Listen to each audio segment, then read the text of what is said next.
Thank you for having me.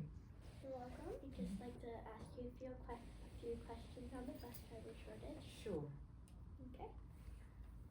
First up, what events led up to the bus driver shortage? Well, I think if we're talking about the shortage, we have to really look a little ways back to 2020, well, 2020, when COVID was coming through, and we realized how much we lean heavily upon our bus drivers. And the bus drivers were doing everything. They were the essential workers, and we realized how important they were. So they were just doing everything. I'm trying to really chronicle all the events. They had them delivering food, they had them picking up students where they could, they had them just doing a number of things. And the bus drivers just they're human, they simply got tired. And and it became too stressful. So many of the bus drivers opted to do something different, that wasn't as stressful. So all of those events kind of just folded into the fact that, the pay wasn't really what it needed to be, because they were doing so much. And I think they had an epiphany too. They saw how much we depended on them and how they weren't really getting the pay that they deserved. So all those things led up to the bus driver shortage. Okay. What is one solution that you can think of that can solve the shortage? Well, we went directly to the bus drivers, and one of the things that they said that would really, really make a difference to them is being respected. Because they talked about the money, and they had a raise, and it was decent. And so everybody thought they wanted money. They said money is fine, money is good. Trust me, money is good. Money is good, but what they really want is respect. They want to be acknowledged for the work that they do, and they want respect from top down, from the district down to the students. And that's why, when I meet with my bus students, when I met with one particular bus, I stress to them that, in order for us to keep a bus driver, we need to know how to treat them. Because that was one of the main things that they talked about. They wanted respect.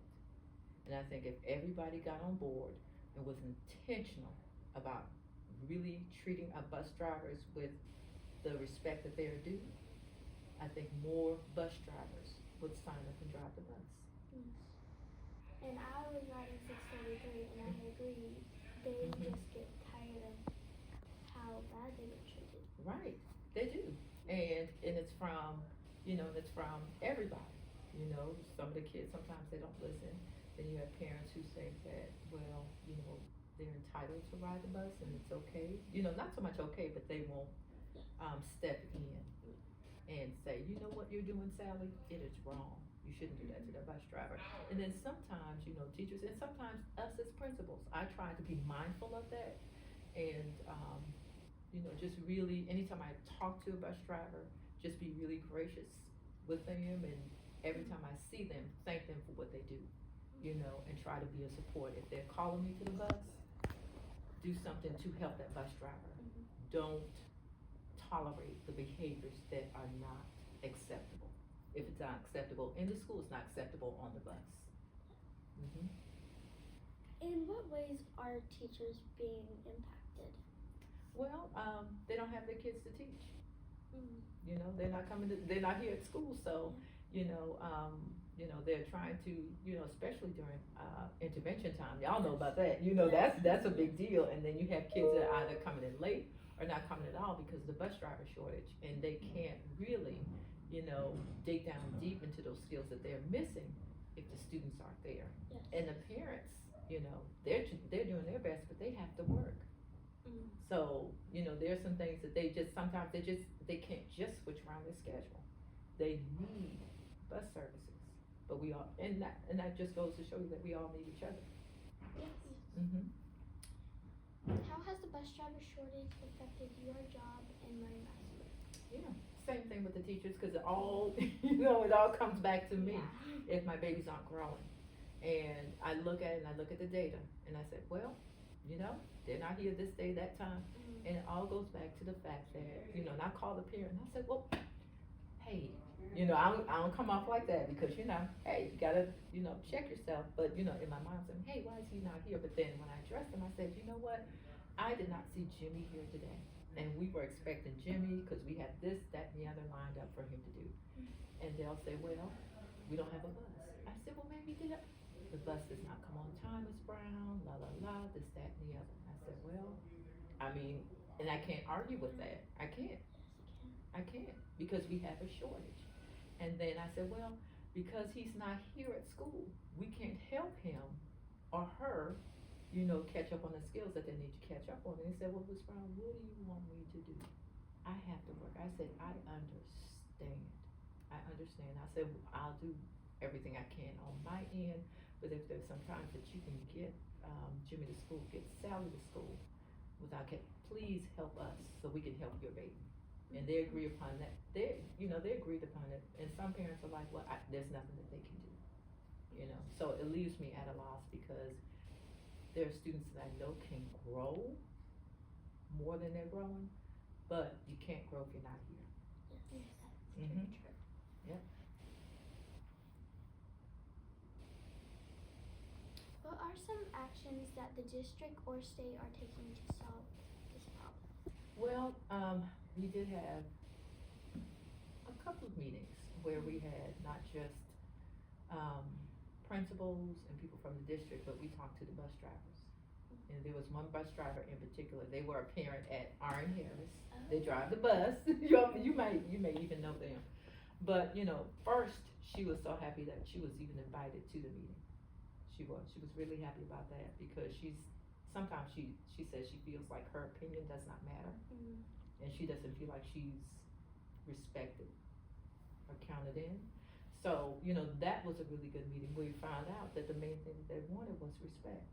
And we did talk about, you know, once things get back on track financially with the district, you know, really compensating those bus drivers the way that they should be compensated, because that was one of them. And then another creative way that they could get compensated and meet some of the, you know, other needs of the district. We always need people who can do other things like after school, working with their schedule. So, you know, if they want to do something other than drive the bus, you know, they can do that. Or, you know, we need IAs, you know, schools always need IAs, you know, and the parents, or, you know, not parents, but, you know, a lot of them are parents, some of them are parents that drive the bus, but, you know, some of the drivers, you know, they're willing to do that, you know, and then to me it builds a better relationship, a stronger relationship between the school and the bus driver in that trip home. You know, they have a familiar face when they're picked up in the morning, and then a familiar face when they're dropped off at home. No gaps. And so we can, you know, we talked about creative ways where they can earn extra money and we can all help each other out in the meantime. So I think those were the main three things: respect, more money, bottom line, and then finding creative ways for them to have other job opportunities during the day at the school, and making it easier for them to acquire those jobs. Yes. Is full bus service a goal or an option? That's a very good question, Chloe. All these questions have been dynamic. I think full bus service is a goal.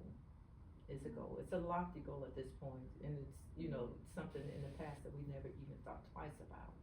You know, yes, everybody's gonna have bus, yes, but I think our superintendent has, you know, he's talked about the fact that it's a goal, not an option. We hope we don't ever get to a point where, you know, transportation, you know, is not something that all students can do, because then that brings in the issue of equity. Because if you can't provide students with what they need, then is it equitable? Are you meeting their needs? And the answer would be no. Have you noticed less kids are getting to school on time? If so, what are some things that the school is thinking of doing to try Mhm. And some of the things, same things that we talked about before, a couple of them with the district. But Miss Ashley Coley, the data manager, Miss Amanda Sale, the social worker, myself, Miss Coffee, um, and Miss Jones, the social worker, not social worker, but school counselor. We've gotten together and formed an attendance committee. And so, yeah, and so, you know, and they've been so creative, you know, and, so they have a store, you know, for the students who come on time and who are, you know, kind of nudging that parent to bring them to school, cause sometimes, you know, the issue isn't the bus. The issue is just, you know, getting back, I don't know what it is, sometimes English and Chloe, but getting back into that routine where school, you know, you can get to school by 7:15. Call time is, you can come in as early as 7:15, you're late by 7:45. So just getting everybody back into that practice of getting into that routine, and yes, we need you here by 7:45. You're supposed to be here by 7:45. It's not an option. 8:15-ish, you've missed 30 minutes of school, you know, already. You need to be here by 7:45. After that, you're late. Teachers have started instruction. We started lining people up for clubs. You know how that goes, especially on Monday and Friday. We get to, at Murray Massenburg, Panther Nation, we get to move. We do. We don't waste it. We don't waste a whole lot of time. So coming back to the original question, you know, talking to parents. We are thinking about having what we used to have it a long time back in the day, what it was called truancy court. But we may have to do it on a school level where we call parents in and see what their needs are. Maybe it's a need that we can meet at the school to help parents. So I think having a conversation with parents, making sure that as much as we can, you know, that we make sure that their buses are, you know, on time, they're showing up at the right spot, right stop, everything. You know, because you know how that can be sometimes. They tell you to be out there at 6:45, and then you're out there at 6:35, and you wait till about 7, but then they may have come at 6:20. So you know, just making sure all those things are correct too. And also, and when I was at Arn Harris, I was on the bus for 2 hours, so we couldn't be on that bus anymore. It was just 2 hours is way too long. It's way too long. And we couldn't even drink water. The bus driver wouldn't even let us drink water, so. Yeah.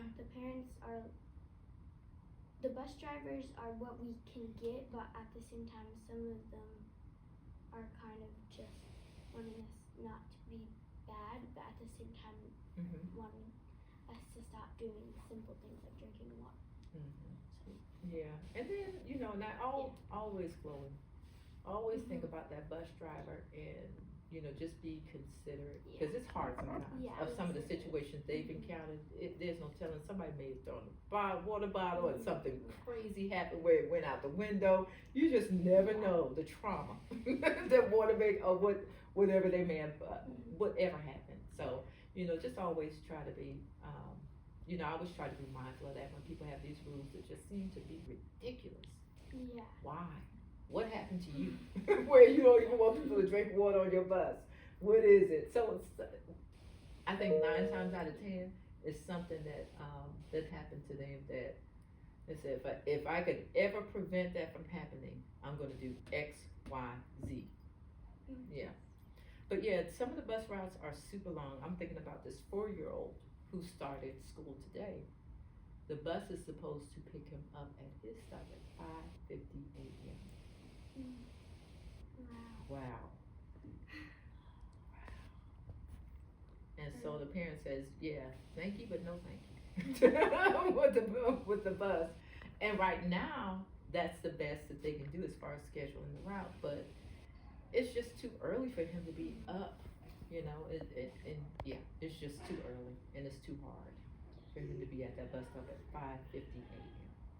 But that's the only time that they can route him on that bus, is at 5:50 a.m. So, yeah, it's a lot of work we have to do.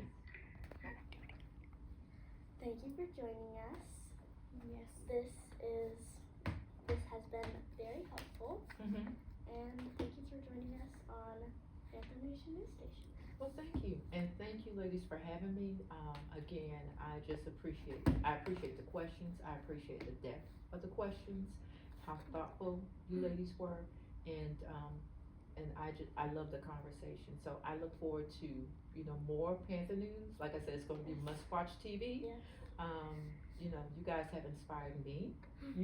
To think about maybe some topics I can slide to you guys, and so you can put it on Panther Nation. But thank you. I'm really proud of you, Chloe. Very proud of you, Miss English, and look forward to the other sessions that you'll have on Panther Nation News Station. PNNS, right? Yeah. Okay. All right. Love it.